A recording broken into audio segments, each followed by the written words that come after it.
Hello viewers, welcome to Swarali audio stories. నేను మీ స్వరాలి. రామాలో సీత 48వ భాగంతో మళ్ళీ మీ ముందుకు వచ్చేసాను.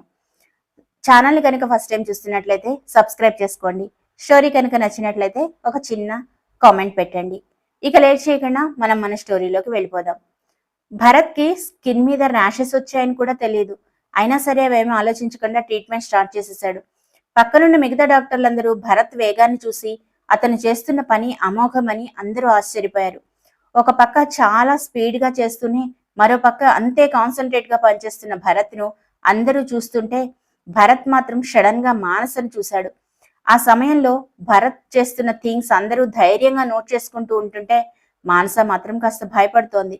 వెంటనే మానస ఫోకస్ అని గట్టిగా అరిచాడు భరత్. అప్పటికే మానస రక్తాన్ని చూస్తుందేమో అని లోపల వణికిపోతూ కళ్ళు మూసుకుంటూ ఉంది. సడన్ గా భరత్ అరిచేసరికి ఎస్ డాక్టర్ అని అంది. కానీ భరత్ మరోసారి మానస వైపు చూశాడు. స్టిల్ ఇంకా తను వణుకుతూ ఉండడం చూసి, మానస ప్లీజ్, నువ్వు ఆ రక్తం గురించి ఆలోచించడం ఆపు. నీ పని వెంటిలేటర్ వైపు చూడడమే. అలానే దాన్ని మాత్రమే చూస్తూ ఉండు, అర్థమైందా అని మళ్ళీ గట్టిగా అన్నాడు. ఈసారి మాత్రం మానస డీప్ గా బ్రీత్ తీసుకొని తన కాన్సన్ట్రేషన్ మొత్తాన్ని వెంటిలేటర్ వైపు చూడడానికే పెట్టింది. భరత్ పనిచేస్తున్న తీరు చూసి మిగిలిన జూనియర్ డాక్టర్లందరూ కూడా ఆపరేషన్ థియేటర్లో చాలా చురుగ్గా అబ్జర్వ్ చేస్తున్నారు. బయట నుంచి సిరి కూడా ఆపరేషన్ థియేటర్లో జరిగే సీన్ మొత్తాన్ని చూస్తోంది. ఒకవైపు మానస కంగారు పడ్డం చూస్తోంది, మరోవైపు భరత్ చాలా వేగంగా పనిచేయడం కూడా గమనిస్తోంది. వెంటనే మానస ఒకసారి శ్వాస చెక్ చేయి అని అన్నాడు భరత్. భరత్ అడిగిన దానికి సమాధానంగా ఎస్ ఇట్స్ స్టేబుల్ డాక్టర్ అని అంది. ఓకే, వెంటనే ఒక నీడిల్ తీసుకో అన్నాడు భరత్. భరత్ చెప్పిన మాట వినపడినా కూడా అటువైపు చూస్తే రక్తం కనిపిస్తుందని పక్కనే ఉన్న ఇంకో డాక్టర్ వైపు చూసి సైగ చేసింది మానస. అతడికి మానస చేసిన సైగ అర్థం కాలేదు. వాట్ అని అన్నాడు అతను. మానస నిన్నే, వినపడలేదా? ఆ నీడిల్ తీసుకో అని మళ్ళీ చెప్తూ చేతిని చాపాడు భరత్. అంతే, మానస ఆ క్షణం భరత్ చేతికున్న గ్లౌస్ కంటుకున్న రక్తం కనపడింది. అది చూసేసరికి మానసకి కడుపులో తిప్పేసినట్లయింది. ఆమె మొహ కదలికలు మారిపోయాయి. దానికి తోడు ఆ నీడిల్ ఉన్న బాక్స్లో వాటికి కూడా రక్తం అంటుకునే ఉంది. దాంతో లోపలేదో తెలియని భయం, గుండెల్లో దడా మొదలయ్యాయి. గట్టిగా ఊపిరి పీల్చుకుంది. హలో, ఏంటలా చూస్తున్నావు? నిన్నే అడుగుతోంది. ఆ నీడిల్ ఇటివ్వు, టైం లేదు, ఫాస్ట్ అని కోపంగా అన్నాడు భరత్. ఇంతలో ఇందాక వాట్ అని అడిగే డాక్టర్కి కాస్త మానస భయపడుతుందన్న విషయం అర్థమైంది. వెయిట్ డాక్టర్, నేను ఇస్తానంటూ ఆ నీడిల్ తీసుకునే ప్రయత్నం చేశాడు ఆ డాక్టర్. వెంటనే అతని మాటలకి చేష్టలకి స్టాప్ ఇట్, నువ్వాగు అంటూ అతన్ని ఆపి, మానస నువ్వే తీసివు అంటూ కోపంగా ఆర్డర్ వేశాడు భరత్. వెంటనే పక్కనున్న డాక్టర్ మానసాన్ని కదిపి, ఇవ్వండి డాక్టర్, ఏమైంది మీకు? బీ నార్మల్ అని అన్నాడు. మానస ఇక చేసేదేమీ లేక ఇందాక వరకు ఆపుకున్న ఆమెలోని భయాన్ని కొద్దిగా తగ్గించుకొని ధైర్యం తెచ్చుకొని సగం కళ్ళని మూసేసి ఆ నీడిల్ చేతిలోకి తీసుకుంది. నిజానికి అప్పటి వరకు ఆమె బానే ఉంది.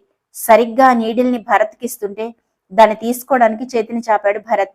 ఆ క్షణం వరకు రక్తాన్ని కళ్ళతో క్లియర్గా చూడకుండా బాగానే మేనేజ్ చేస్తూ వచ్చిన మానస ఒక్కసారిగా భరత్ చేతికున్న గ్లోవ్స్కి ఉన్న రక్తం కనపడగానే మూర్ఛ వచ్చి కళ్ళు తిరిగి కింద పడిపోబోయింది. కానీ అతి కష్టం మీద ఆపుకొని, డాక్టర్ ఇక నేను బయటికి వెళ్తాను అని అడిగింది. ఒక్కసారిగా వాట్ అంటూ మానస వైపు చూశాడు భరత్. మానస అడిగిన దానికి సమాధానంగా నో వే అంటూ ఆమె కళ్ళ వైపు చూశాడు. మానస తన 2 కళ్ళు మూసేసి ఉంది. చేతుల వైపు చూశాడు. మానస 2 చేతులు వణుకుతున్నాయి. ఆమెతో ఇంకేం చెప్పకుండా ఆపరేషన్ కంటిన్యూ చేశాడు భరత్. భరత్ అలా నో అనేసరికి మానసకి కాసేపు ఏం అర్థం కాలేదు. వెంటనే డాక్టర్ ప్లీజ్, ఇక నా వల్ల కాదు, ఇది నేను హ్యాండిల్ చేయలేను, నేను బయటికి వెళ్ళిపోతాను అన్నది. ఆ మాటలతో భరత్ చాలా ఫాస్ట్గా మానస వైపు తిరిగి ఏదో అనబోతూ ఆగిపోయాడు. కానీ ఆ క్షణం అతడి కళ్ళు చాలా ఎర్రగా ఉన్నాయి. డాక్టర్ మిమ్మల్ని అడుగుతున్నాను, ప్లీజ్ నేను వెళ్ళిపోతాను అని అడిగింది మానస. అసలేంటి నాన్ సెన్స్? అయినా బయటికి వెళ్ళిపోయేదాన్ని లోపలికి ఎందుకు వచ్చావు? ఆఫ్టర్ ఆల్ రక్తం చూసి భయపడ్డవేంటి? వీఆర్ ఆల్ డాక్టర్స్, మనల్ని అందరూ దేవుళ్ళుగా చూస్తారు. అలాంటి మనం భయపడ్డం ఏంటి? ఒకటి చెప్తున్నా మానస, నా దృష్టిలో డాక్టర్ అంటే చాలా గొప్ప వ్యక్తి. అలాంటి వ్యక్తులు భయపడ్డం అనేది చాలా వర్స్ట్ థింగ్ అని ఆవేశంగా అరిచాడు భరత్. ఆపరేషన్ థియేటర్లో భరత్ అలా అరిచేసరికి అందరూ షాక్ అయ్యారు. మిగిలిన డాక్టర్స్ కూడా భరత్కి మద్దతు తెలుపుతూ మానసను తిట్టే ప్రయత్నం చేశారు. ఇంత చిన్న విషయం కోసం అందరూ అంతలా తిట్టడం మానసకి నచ్చలేదు. దాంతో పాటు అందరూ అలా అనేసరికి ఆమెకి చాలా బాధ వేసింది. వాళ్ళందరికీ అర్థమయ్యేలా చెప్పాలనుకుంది. కానీ అంతలోపే భరత్ తన చేతికి ఉన్న రక్తాన్ని మానస మొహం దగ్గరికి తీసుకొచ్చి, ఇదిగో ఇదే కదా నీకు భయం, చూడు, చాలా జాగ్రత్తగా చూడు అంటూ రక్తం క్లియర్ గా కనపడేలాగా చేతిని ఆమె ముందుంచాడు.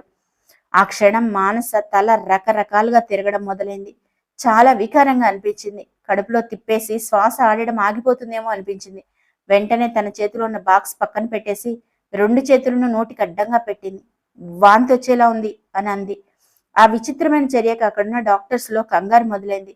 వెంటనే ఒక డాక్టర్ ఆమె చేతిని పట్టుకొని, ఇలా రా మానస అంటూ బయటికి తీసుకొని వెళ్ళబోయాడు. మానసని తీసుకెళ్తున్న డాక్టర్ను, స్టాప్ దేర్ డాక్టర్, ఆమె వెళ్తుంది, మీరు ఇలా రండి అని అన్నాడు భరత్. డోర్ దగ్గరికి వెళ్లిన మానస భరత్ మాటలు విన్నా తలుపు తెరిచి అమాంతం పరుగులు తీసింది.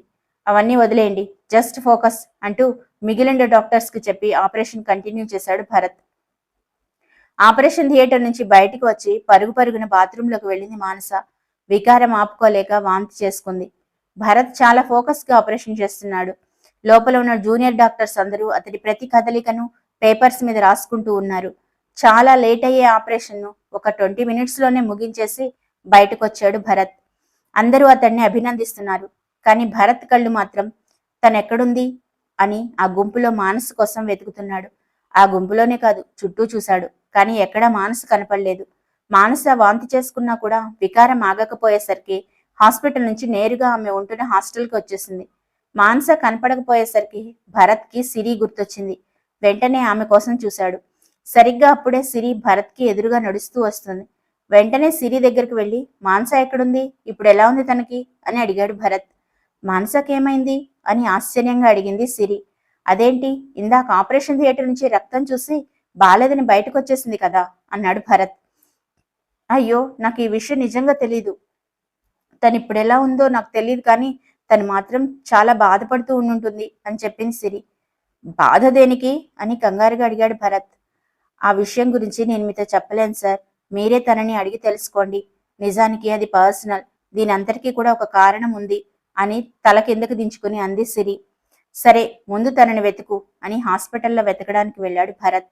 సిరి కూడా అందరినీ అడుగుతూ చాలాసేపు మానస కోసం హాస్పిటల్ అంతా వెతికింది. సడన్ గా సిరికి ఏదో గుర్తొచ్చింది. అప్పుడే హాస్పిటల్ నుంచి బయటకు వచ్చి ఆమె ఉంటున్న ఇంటి వైపుగా పరుగులు తీసింది.